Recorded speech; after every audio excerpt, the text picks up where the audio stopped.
चलिए, स्वागत है आपको, है ना। आप सभी जितने भी बच्चे हैं क्लास 12 जिनको एग्जाम देना है 25 में बिहार बोर्ड से, उनको स्वागत है डीके चंदन एजुकेटरी चैनल पर।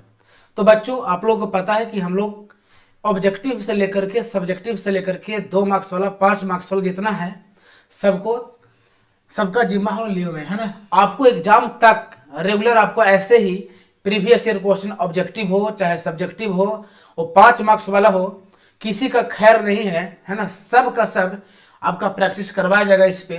और आप निफिक्र रहिए कि अगर देखिए, आप यदि इतने क्वेश्चंस को आप याद कर लेते हैं जो हम लोग खुद हाथ से लिख करके आपके सामने जो परोस रहे हैं, बस उसी को खा जाना है अच्छे से। एक को अगर छोड़ दिया भाई दिक्कत है फिर। तो कल हम लोग सब्जेक्टिव 2 मार्क्स पर जितने भी प्रीवियस पूछे हुए क्वेश्चन हैं या फिर जो एक्सपेक्टेड क्वेश्चन है जो आ सकते हैं, तो चैप्टर 1 का क्वेश्चन सब हम लोग कर लिए कल।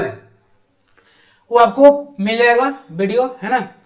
और आपका आज दूसरा चैप्टर वैद्युत विभव एवं धारिता, जिसको अंग्रेजी बोलते हैं इलेक्ट्रिक पोटेंशियल एंड कैपेसिटेंस, वो आपके सामने आज हाजिर है। तो एक एक क्वेश्चन को देखेंगे और आगे बढ़ेंगे। तो आपके सामने फर्स्ट क्वेश्चन देख सकते हैं, पूछा हुआ क्वेश्चन है 2017 में। क्या है भाई? कहा कि एक अवेश निकाय के कारण ऐसा ही परिस्थिति में विद्युत विभव यानी विद्युत विभव दिया हुआ है। कितना दिया हुआ है तो समझिएगा ध्यान से। लिखा है कि विभव दिया हुआ है और पूछा क्या है, x बराबर 2 पर विद्युत क्षेत्र की तीव्रता। तो बच्चों, आप सबको पता है कि E बराबर होता है dv बटा dx। dv बटा dx मतलब पोटेंशियल डिफरेंस, यानी विद्युत विभव का अवकलन कर देना है x के सापेक्ष में। तो आप देख सकते हैं बनाया हुआ है कि E बराबर dv बटा dx। v का वैल्यू दिया है कितना, 3 + 2x D by D x. आप देख सकते हैं इसका अवकलन जब करेंगे हम लोग तो 3 का अवकलन 0 हो जाएगा, कांस्टेंट है ना, नियत, तो इसका कुछ बदलाव होगा नहीं। लेकिन 2x का, जैसे 2x का अवकलन हो जाएगा 2, और यही तरह यही रहता x², तो होता कितना 2x। तो आप समझ सकते हो निकाल गया कुछ विद्युत विभव, विद्युत क्षेत्र 2 वोल्ट बटा प्रति मीटर। पूछा हुआ क्वेश्चन है 17 में। तो अब चलते हैं नेक्स्ट क्वेश्चन पे। पहला क्वेश्चन कहते हैं tata bye bye. Next question, एक धातु के 9 सेंटीमीटर त्रिज्या वाले गोला पर इतना आवेश है, चालक के आवेश का स्थितिज ऊर्जा क्या होगा। ये सब न्यूमेरिकल है जो आपकी पूछा हुआ है एग्जाम में। तो कैसे बनेगा ये वाला, तो ध्यान दीजिए। इसको बनाने के लिए आपको क्या करना होगा कि देखिए, त्रिज्या दिया हुआ है मतलब रेडियस गोला है, और इस गोला का रेडियस दिया है कितना, रेडियस दिया है 9 सेंटीमीटर। 9 सेंटीमीटर दिया हुआ है, मैंने आर दिया हुआ है, आवेश भी दिया हुआ है। तो सबसे पहले आप निकालेंगे धारिता। तो सबसे पहले आप निकालेंगे धारिता। आर दिया है 9 सेंटीमीटर, तो 9 सेंटीमीटर को मीटर में बदल लो, तो 9 × 10 के पावर -2 मीटर। जब निकल गया, अब आवेश दिया है लेकिन इसका काम तो अभी है नहीं। अब निकालते हैं धारिता। अब देखो, जहां पे बच्चा हाईलाइट किया हुआ, जहां पे लाल पेज जहां पे दिखाई दे रहा है ना, उस सब का सब इंपॉर्टेंट है ऑब्जेक्टिव के लिए। ऑब्जेक्टिव जहां बना इस सब्जेक्टिव में भी वहीं पे आपको हाईलाइट किया। जैसे मान लो पूछा गोलीय धारिता के, गोलीय चालक की धारिता का फॉर्मूला, तो ऑब्जेक्टिव में आता है कि 4πε0r होता है गोलीय चालक की धारिता का फॉर्मूला। तो 9 × 4πε0 का वैल्यू होता है 9 × 10 के पावर 9, इसका वैल्यू हो गया। और रेडियस दिया है 9 × 10 के पावर -2। यहां से आप देख सकते हो कि निकल गया क्या भाई, तो धारिता निकल गया। और धारिता निकल गया तो स्थितिज ऊर्जा। अब यहाँ पे भी हाईलाइट किया हुआ है, तो यहाँ पे हाईलाइट किया हुआ है अपना मतलब कि ऑब्जेक्टिव बनेगा, ऑब्जेक्टिव पूछेगा यहाँ से कि स्थितिज ऊर्जा का फॉर्मूला क्या होता है, तो Q²/2c। हालांकि गाँव पढ़े होंगे 1/2 किसी भी चालक का स्थितिज ऊर्जा का फॉर्मूला 1/2 तो चलिए Q²/2c। Q कितना दिया भाई, तो Q दिया है, आवेश दिया है 4 × 10 के पावर -6 कूलम आवेश हो गया। लेकिन स्क्वायर, तो स्क्वायर मैंने 2 बार Q², तो Q² हो गया। और बाई क्या हो जाएगा भाई 2c, तो 2 × और c की वैल्यू 81 × 10 के पावर 7। आपका ये आंसर हो गया, है ना। कुछ नहीं, सब न्यूमेरिकल जो आपकी, अच्छा 12 में पूछा है, 15 में पूछा है, बहुत बहुत इंपॉर्टेंट है ना। चलिए नेक्स्ट क्वेश्चन पे चलते हैं और समझते हैं क्या कह रहा है। ऐसे ही याद करते रहो। अच्छा, अब थर्ड क्वेश्चन क्या कहा बहादुर? थर्ड क्वेश्चन कहा है कि सी धारिता वाला संधारित्र को भी विभव तक आवेशित किया जाता है तो इसकी विद्युत ऊर्जा क्या होगा? 2020 में पूछा हुआ है। जब 2020 में पूछा हुआ है तो बढ़िया होगा। तो 2020 में पूछा मैंने, एकदम नजदीक वाला है क्वेश्चन। अच्छा, जितना प्रीवियस ईयर क्वेश्चन आप कर सकते हो कर लो, क्योंकि most of the question repeated रहता है ना, क्वेश्चन सब रिपीट हो रहता है। अब बताओ, कहता है कि सी धारिता है और विभव कितना है भी। जस्ट बताया कि स्थितिज ऊर्जा का फॉर्मूला पूछा तो 1/2 CV²। ये तो पूछा है सी और V²। हम साथ में नोट में ये भी लिख चुके हैं। अब आपके लिए ये भी लिख चुके हैं कि और कुछ फॉर्मूला होता है किसका? स्थितिज ऊर्जा का। ये तो होता ही है 1/2 QV भी होता है और Q²/2C। तो पहला है 1/2 CV², दूसरा है 1/2 QV और तीसरा है Q²/2C। और तीनों में सबसे फेमस कौन है? सबसे हाईलाइट 1/2 CV²। ये पूछेगा। चलिए नेक्स्ट क्वेश्चन आया जाए, हाजिर हो। चलो जिंदगी से जंग जीत लेंगे हम विद्यार्थियों यदि आपका साथ हो। ध्यान दो, क्वेश्चन नंबर 4, 3 हो गया पार, अब पहुंच गया 4। समांतर प्लेट संधारित्र में दूसरे प्लेट का क्या काम होता है? हम समझाते हैं क्या काम होता है से ना। कह रहा है कि समांतर प्लेट संधारित्र मैंने एक प्लेट यहाँ पे ऐसा है ना, एक और प्लेट यहाँ पे है और दोनों समांतर जो प्लेट है संधारित्र दोनों में। संधारित्र क्या होता है? मान लो दो प्लेट ऐसा है, एक पे +Q एक पे -Q, दोनों को कुछ डिस्टेंस से रख दो, ये बन गया संधारित्र। तो दूसरा प्लेट का काम क्या है तो पढ़ लो। आपको जो आंसर लिखा हुआ है यहाँ पे स्लाइड पे वो हाथों से लिखा हुआ है, बहुत सटीक लिखा हुआ है। आप जब इसको लिखोगे वहां पे तो दम आंख मूंद के चेक करके नंबर मिल जाएगा आपको, है ना, दम बहुत अच्छा से यार, बहुत लिखा हुआ मेहनत करके। संधारित्र की दूसरी प्लेट वास्तव में पहली प्लेट के विभव को निरंतर कम करने तथा प्लेटों के बीच अधिक से अधिक आवेश को संचित कर उसकी धारिता को बढ़ाने का कार्य करता है। बताओ कितना सटीक लिखा हुआ है, आपको कहीं पे नहीं मिलेगा इस सब किताब में। रिलियंट एटम बम, परमाणु बम, हाइड्रोजन बम, कौन कौन बम, सब बम को खत्म, सीधे ही मिसाइल है ना। कह रहा है कि दूसरा प्लेट वास्तव में क्या होता है तो एक ई प्लेट है, एक ई प्लेट है। तो इस प्लेट का काम है कि इस प्लेट के पहले प्लेट के जो विभव है उसको लगातार कम करे और कम करते रहे, कम करके क्या बढ़ा देगा, उसको कम करके बढ़ा देगा प्लेटों के बीच अधिक आवेश। दूसरा प्लेट पहले प्लेट के विभव को कम करेगा, इसके आवेश को बढ़ा देगा ताकि उसकी धारिता क्या हो जाए, बढ़ जाए। और धारिता क्या होता है? धारिता में धारण करना। तो बताओ संधारित्र में जो प्लेट है वो क्या धारण करता है? आवेश को धारण करने की क्षमता धारिता है। तो वही तो लिखा हुआ है कि संधारित्र की दूसरी प्लेट वास्तव में पहली प्लेट के विभव को कम कर उस पर आवेश संचित करता है और उसके धारिता को बढ़ा देता है। सटीक आंसर है। 2015 में पूछा है और 23 में पूछा है। वाह, 23 में पूछा है मतलब समझिए, है ना, पड़ोसी है। नेक्स्ट क्वेश्चन, पचमा क्या कहता है? पचमा कहता है क्वेश्चन नंबर 5, स्क्रीन पर आकर के नाच। किन्हीं दो कारकों को बताएं जिससे चालक की धारिता प्रभावित होता है। दो ऐसा कारक बताओ जो किसी भी चालक के धारिता को बदल दे, चेंज कर दे, उसको इफेक्ट करे, उसके इफेक्ट डालो उस पर, तो क्या हो जाएगा? तो सुनो, तो सबसे पहले आप कोशिश करना कि फॉर्मूला याद कर लो। यदि फॉर्मूला याद, सारा समस्या खत्म, जय हिंद जय भारत हो जाएगा उसका। देखो संधारित्र के फॉर्मूला A ε0K/D। डिस्टर्ब करना है तो प्लेट को बढ़ा दो क्षेत्रफल, डिस्टर्ब करना है किसको? धारिता को प्रभावित करना है तो दूरी बढ़ा दो दोनों के बीच का, और नहीं तो कोई पैरावैद्युत पदार्थ को बीच में रख दो। हम 4 को बता रहे हैं, या पूछा है 2 को भाई, है ना, और मान लो आपको 4 में से कोई 2 याद हो जाएगा भाई, है ना। एक प्लेट यह है, एक प्लेट यह है, इसका एरिया बदल दो, धारिता बदल जाएगा, बढ़ जाएगा धारिता। ऊपर वाले जितने भी राशि हैं उस सबको बढ़ाने से क्या होगा, धारिता बढ़ जाएगा, और नीचे नीचे जितना है उसको बढ़ाएगा तो घट जाएगा। ऐसे भी क्वेश्चन पूछ सकता है कि दो संधारित्र के दोनों प्लेटों के बीच के दूरी को बढ़ा दो, अभी ऐसे है अब ऐसे कर दो, दूरी बढ़ जाएगा धारिता घट जाएगा, दूरी घटेगा धारिता बढ़ जाएगा, लेकिन एरिया बढ़ाओगे तो धारिता बढ़ जाएगा। ऐसे भी ऑब्जेक्टिव पूछता है, ध्यान दो कि संधारित्र के दोनों प्लेटों के बीच कोई परावैद्युत माध्यम रख दे, कोई परावैद्युत पदार्थ को भर दे इन दोनों प्लेट के बीच में, इसकी धारिता क्या हो जाएगा, धारिता क्या हो जाएगा बताओ, बढ़ जाएगा, ऊपर में। तो लिखा हुआ है, फॉर्मूला लिखा हुआ है, पूछेगा ऑब्जेक्टिव, जो भी है ना, जो भी हाईलाइट है लाल क्लियर, सब के सब ऑब्जेक्टिव है, हाईलाइट है। दोनों प्लेट के बीच परावैद्युत पदार्थ रखने से डिस्टर्ब हो जाएगा और प्लेटों के बीच की दूरी घटाने से भी डिस्टर्ब हो जाएगा। यानी दो फैक्टर ये दोनों हम आपको बताएं कितने हैं, 4। 4 में से कोई दो आप याद कर लो का, बहुत अच्छी बात है। चलिए आगे बढ़ते हैं।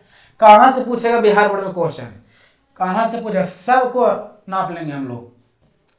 क्वेश्चन नंबर 6 क्या कहता है, क्वेश्चन नंबर 6 कह रहा है कि विद्युत विभव की परिभाषा लिखें, और पूछा हुआ है कब, तो पूछा है 22 में और 20 में, मतलब 20-22 में ज्यादा डिफरेंस नहीं है, 2 साल का हो सकता है, 20-22-24 25 से पूछिए दे।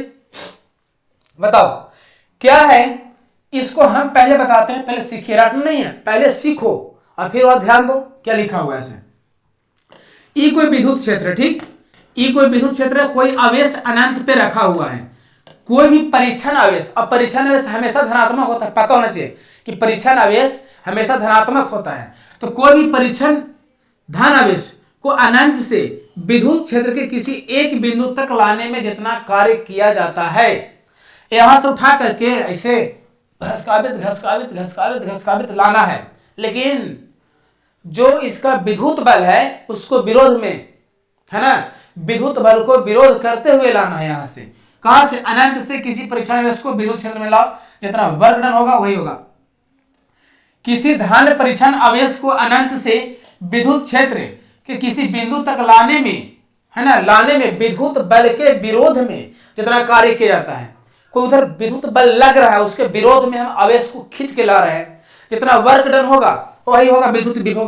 अब देखो, अब यहां मिल गया लाल पेड़, अब यहां पे लाल पेड़ मिला है, यो है तो जो लाल वाला है ये आपका मोस्ट वीवीआई ऑब्जेक्टिव है, कुछ है ऑब्जेक्टिव, यानी भी का फॉर्मूला पूछेगा, विद्युत विभव का फॉर्मूला बताओ, W/Q, W/Q नॉट बोल दो यहाँ पर, तो W/Q नॉट यानी कुल कार्य ऊपर, कुल आवेश नीचे। मात्रक पूछेगा कि मात्रक बताओ विद्युत विभव का, तो मात्रक हो जाएगा जूल/कूलम, और जूल/कूलम को ही बोलते हैं कुछ वोल्ट, ये भी याद कर लो, जूल/कूलम को ही बोला जाता है वोल्ट। आगे क्या कह रहा है भाई, बीमा पूछेगा, तो बीमा का जीमा तो बहुत आसान है, जूल है तो ऊपर m/L²T-2 और आवेश है तो AT, इसको सोल्व कर लीजिए मिल जाएगा बीमा। तो आप जितने भी हाइलाइटर हैं उसको भी आप देख सकते हैं, 1 मार्क्स से पूछे, आपके लिए कितना बेहतरीन तरीका से लिखे हैं कि सब्जेक्टिव तो पूछेगा तो बन ही जाएगा। एक बात और बता दे रहे हैं, जब भी सब्जेक्टिव पूछे कि विद्युत विभव की परिभाषा लिखे, विद्युत फ्लक्स की परिभाषा लिखे, विद्युत क्षेत्र की तीव्रता की परिभाषा लिखे, तो खाली परिभाषा लिखे छोड़ना नहीं है, वैसे 2 नंबर नहीं मिलेगा, लिख लो एकदम। अगर 2 नंबर लाना है तो आपको लिखना होगा परिभाषा भी, और परिभाषा के बाद उसका मात्रक, बीमा, जितना जानते हो सब साइड में लिख दीजिए। वैसे क्या होता है कि जो जांच कर रहा कॉपी उसका ध्यान हुआ जाएगा, समझेगा बच्चा, डिसिप्लिन मेंटेन्ड है, नंबर दे दीजिए। चलो आगे बढ़ते हैं, क्या है क्वेश्चन नंबर 7 करने गए जी, हाँ, फिजिक्स बाय विकास सर, DK चंदन एजुकेटरी। चलिए भाई, अच्छा है, इस नाम को फैलाइए, जब तक आप मन से पढ़ेंगे नहीं तब तक बढ़ेंगे नहीं, है ना। देखिए, आप जिंदगी में जब भी आगे बढ़ो तो देखो ध्यान से, कुछ लोग चाहता है कि हम बहुत फास्ट निकल जाए, नहीं, याद रखो, जब भी पहाड़ चढ़ा जाता है पहाड़ पर तो कदम को धीरे धीरे रखा जाता है, क्यों, पहाड़ पर जाना है ना। तो जब भी आप ऊंचाई पर जा रहे हैं, मतलब कदम को आप बढ़ाइए निरंतर लगातार। एक संस्कृत में हमको अभी याद आ गया, एक श्लोक हम लोग पढ़ते हैं कि निरंतरम सर्मेन असंभवम अपि कार्य संभवति, क्या, निरंतरम सर्मेन असंभवम अपि कार्य संभवति, यानी कोई भी काम निरंतर, है ना, आप निरंतर कीजिए, कोई भी काम लगातार कीजिए तो ऐसे असंभव काम भी संभव हो जाता है, और वही काम हम लोग कर रहे हैं। चलिए ध्यान दो, तो नेक्स्ट क्वेश्चन क्या कह, दो संधारित्र कह रहा है कि दो संधारित्र की धारिता C1 एवं C2 है, इन्हें श्रेणी क्रम एवं समांतर क्रम में दर्शाएं। 2013 और 17, 2013 में पूछा और 17 में पूछा है। यानी कह रहा है कि दो गो संधारित्र है जो जिसका धारिता है C1 और C2, पहले बताओ श्रेणी में फिर समांतर में, कौन बना देगा इसको, 1 2, एक बैटरी का लगा दो यहाँ पे का। अब बताओ ये हो गया C1 और ये हो गया C2, ये हो गया V, ये हो गया श्रेणी क्रम में, ये किस में हो गया बच्चा लोग, बच्चा पार्टी श्रेणी में। अगर समांतर में पूछेगा तो समांतर में भी बहुत आसान है, ये समांतर में हो गया, पूरे को इस एक बैटरी से लगा दो, बैटरी से है ना, लगा दो भाई, तो V, ये हो गया C1, ये हो गया C2, ये हो गया समांतर में, ये हो गया श्रेणी में। तो जब भी कहेगा समांतर और श्रेणी में दर्शाओ तो ऐसे ही दर्शाया जाएगा। फिलहाल आते हैं दूसरे क्वेश्चन पे। अच्छा ये तो बड़ा बढ़िया सवाल है जी, लग रहा है पूछा है कब, 2019 में पूछा है, 2021 में, और हमको ये भी याद है कि ये पूछा है 2024 में भी, ये 2024 में ही पूछा है। क्या है सवाल, कह रहा है कि समविभव पृष्ठ को परिभाषित कीजिए। देखिए वैसा पृष्ठ विद्युत क्षेत्र है, इस विद्युत क्षेत्र में कोई वैसा पृष्ठ चुन लो जिसका पॉइंट ए हो, चाहे पॉइंट बी हो, चाहे पॉइंट सी हो, चाहे पॉइंट डी हो, सभी पॉइंट का, सभी बिंदुओं का अगर विभव एक समान है, इसका विभव मान लो भी है, इसका भी विभव भी है, इसका भी विभव भी है, इसका भी विभव भी है, तो समझो कि समविभव पृष्ठ है। यानी किसी भी, आप परिभाषा आप देख सकते हो, पढ़ सकते हो हैं कि विद्युत क्षेत्र में स्थित ऐसा पृष्ठ, विद्युत क्षेत्र में स्थित ऐसा पृष्ठ जिसके स्थित ऐसा पृष्ठ जिस पर स्थित प्रत्येक बिंदु का विभव एक समान हो, सभी पॉइंट का, ये मान लो सरफेस है, इस पॉइंट का, इस पॉइंट का, इस पॉइंट का, सभी पॉइंट का विद्युत विभव मान लो बराबर है, समविभव पृष्ठ है। सम मैंने बराबर, विभव ने विभव, बराबर विभव है किसी सरफेस का, पृष्ठ का, समविभव पृष्ठ है। देखो अब आते हैं ऑब्जेक्टिव, क्या पूछता है, कहता है कि समविभव पृष्ठ पर वर्क डन कितना, 0। कैसे भाई, तो आपको पता है कि डेल्टा V बराबर होता है W/Q, और डेल्टा V यानी V final minus V initial, यही 0 है। डेल्टा V 0 हो गया तो वर्क डन भी कितना हो जाएगा, 0 हो जाएगा। Delta V 0, work done 0। देखो यहाँ पे छापा हुआ भी है ना, क्या छापा हुआ है भाई, तो ये छापा हुआ है आपका समविभव पृष्ठ, और वर्क डन कितना हो जाएगा, 0। चलिए हीरो आगे ध्यान दीजिए। अगला क्वेश्चन क्या कह रहा है, आओ तो इसको अथी करना है। अब ठीक है, चलिए कह रहा है कि संधारित्र का दो उपयोग लिखे, संधारित्र का दो उपयोग लिखना है। ये कौन जानता है जी, हम आपको देखिए आपको बताने आ रहे हैं कि आप अभी एग्जाम देने वाले हैं, आपको ये पता होगा नहीं कौन क्वेश्चन आएगा कौन नहीं आएगा, लगता है ना कहाँ पे ध्यान देना चाहिए, हालांकि अच्छे से पढ़ना चाहिए, फिर भी एक क्वेश्चन बैंक को देखना चाहिए। वो होता है भाई रिहर्सल, कि हमको से बनेगा कि नहीं। संधारित्र का दो उपयोग लिखें, कहे नहीं कोई भी लिख देगा संधारित्र का दो उपयोग।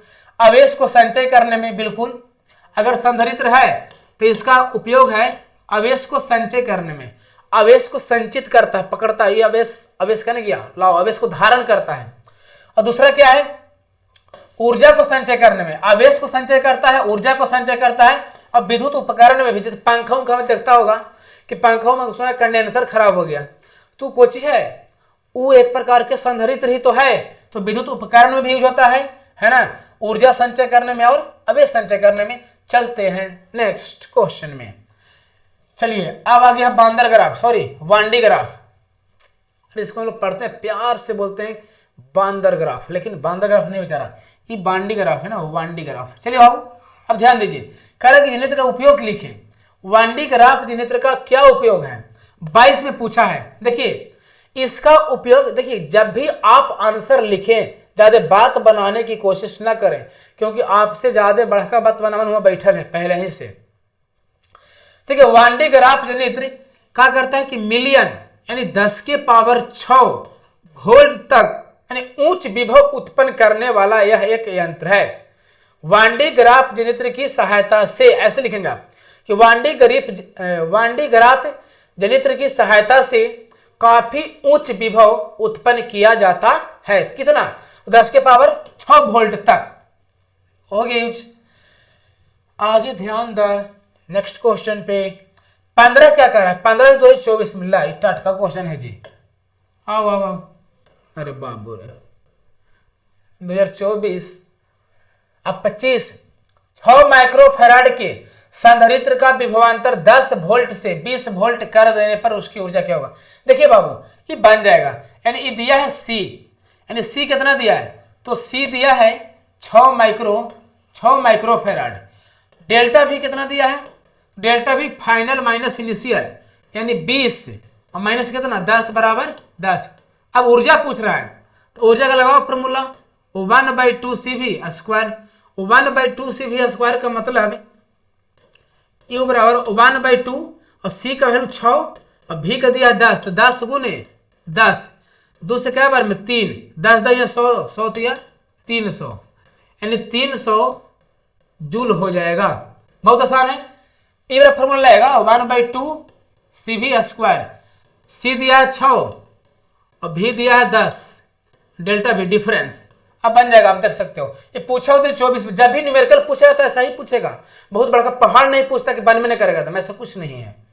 चलिए ध्यान दीजिए,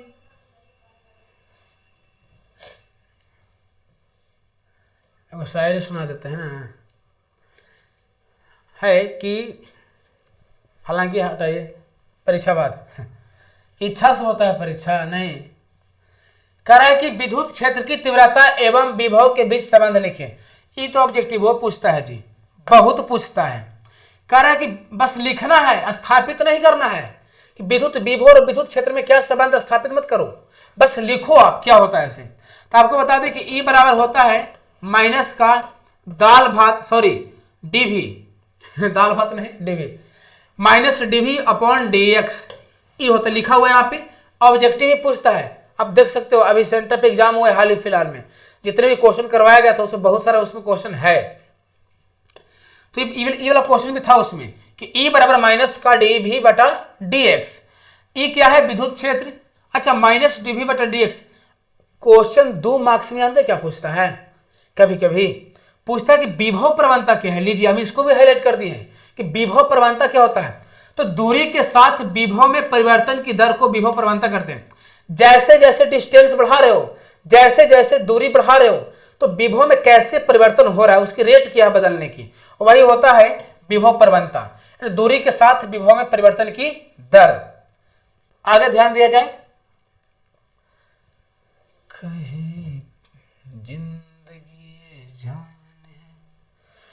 वायुमंडल वैद्युत उदासीन नहीं होता है। वाह बाबू, ये तो बड़ा एकदम अच्छा क्वेश्चन है जी। 18 में पूछा है, कहा कर रहा है कि जो ऊपर वायुमंडल है उदासीन नहीं होता। क्यों, आपको पता है कि उसमें धूल कण बहुत सारे gaseous particles, oxygen, hydrogen, nitrogen बहुत सारा भरा पड़ा है। और ये तो ऑलरेडी पहले है ही, लेकिन लगातार आपको पता है कि संपूर्ण वायुमंडल पृथ्वी का जो है वो लगातार तड़ित और झंझावात तड़कता है, मलकता है, जिसको बोलते हैं लाइट, है ना। वो सब लगातार तड़कना, मलकना, गरजना, है ना। धूल कण, गैसेस, पार्टिकल, बहुत सारा मिक्सचर, उसमें हमेशा कुछ ना कुछ सेपरेशन उसमें रहता है। मैंने चार्ज कभी भी इकट्ठा होकर के इक्वल होकर के न्यूट्रल स्टेट में नहीं रहेंगे। हमेशा कभी कभी कोशिश हुआ भी कि साथ में होकर के न्यूट्रल हो लिया जाए, थोड़ा मलक गया, गरज गया, है ना, खत्म हो गया, साइड हो गया, तो फिर चार्ज हो गया वो। तो कभी ऐसा नहीं होता है। तो आपको पता है कैसे लिखना है इसका, कैसे लिखेंगे हम आखिर। देखिए, संपूर्ण पृथ्वी पर वायुमंडल लगातार तड़ित और झंझावातों से निरंतर आवेशित होता रहता है। जब निरंतर आवेशित हो रहा है तो कभी भी क्या वायुमंडल उदासीन रहेगा, नहीं रहेगा। यही कारण है कि वायुमंडल उदासीन नहीं होता है।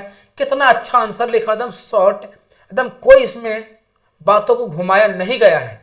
तो आप ऐसे लिखने का प्रयास करो, हो जाएगा। प्रयास करो, अभी से प्रयास करने से ही कुछ बात बनेगा।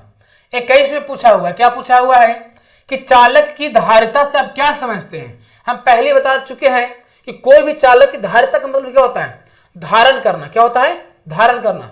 कि मैंने धारण, आवेश को धारण करने की क्षमता, यानी आवेश कितना धारण कर रहा है। जितना ज्यादा धारण करेगा आवेश को, उतना ही ज्यादा उसका होगा धारिता। ठीक, कोई दिक्कत यहाँ पे नहीं। यानी किसी भी चालक को दिए गए वैद्युत आवेश एवं उसके कारण विभव में परिवर्तन के अनुपात को, हाँ बिल्कुल सही बात है, ये भी सही बोला है। कि आप देख सकते हो कि C बराबर होता है Q/V। कैसे भाई, तो आपको पता है कि जितना ज्यादा आवेश दिया जाएगा उतना ही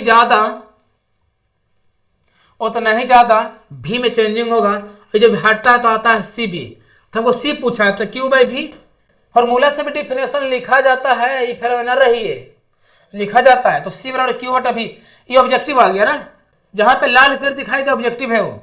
चलो ध्यान दो, तो सी बराबर क्यू बटा भी यानी आवेश और विद्युत विभव में जो परिवर्तन हुआ ये दोनों के अनुपात को बोलते हैं धारिता।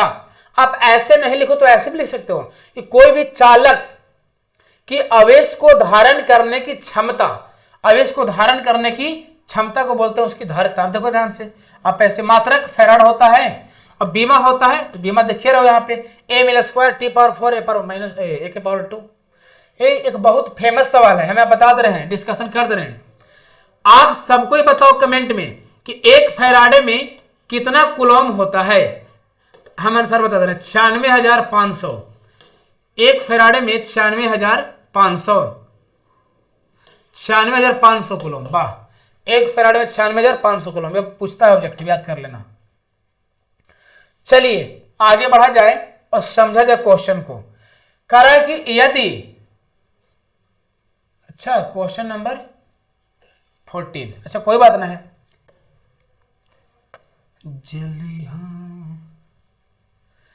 यदि बराबर धारिता के 3 संधारित्र को पहले श्रेणी क्रम में जोड़ा जाता है तो समतुल्य धारिता 6 माइक्रोफैराड आता है। यानी बहुत सिंपल सा क्वेश्चन है कि जब आप इसको जोड़ रहे हो श्रेणी क्रम में जोड़ रहे हो, है ना, ऐसे 3 गो जब श्रेणी क्रम में जोड़ रहे हो तो समतुल्य धारिता आ रहा है 6 माइक्रोफैराड। जब इसको आप जोड़ोगे किस में, जब इसको जोड़ोगे आप समांतर में, तब कितना होगा। तो इसको सोल्व करना है तो क्या करना है ना कि थोड़ा सा ध्यान दिया जाए। क्या ध्यान दिया जाए, इसको पेज यहां पे सोल्व कर देते हैं ना, बहुत बढ़िया। क्या सोल्व किया जाए, ध्यान दो। मान लो कि 1/, जब बराबर है सी सी सी और किसमें श्रेणी में, तो समतुल्य धारिता का फॉर्मूला होता है C/3।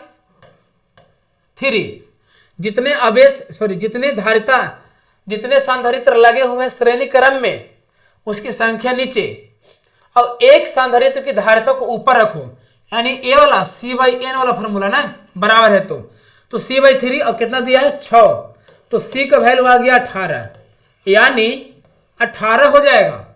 कहने का मतलब एक इंडिविजुअल का वैल्यू 18 हो जाएगा। ये भी 18, ये भी 18 और ये भी 18, और इस सब को जोड़ा जा रहा है किसमें, समांतर में। तो समांतर में जोड़ा जाता है तो उसका फॉर्मूला होता है इक्विवेलेंट का NC।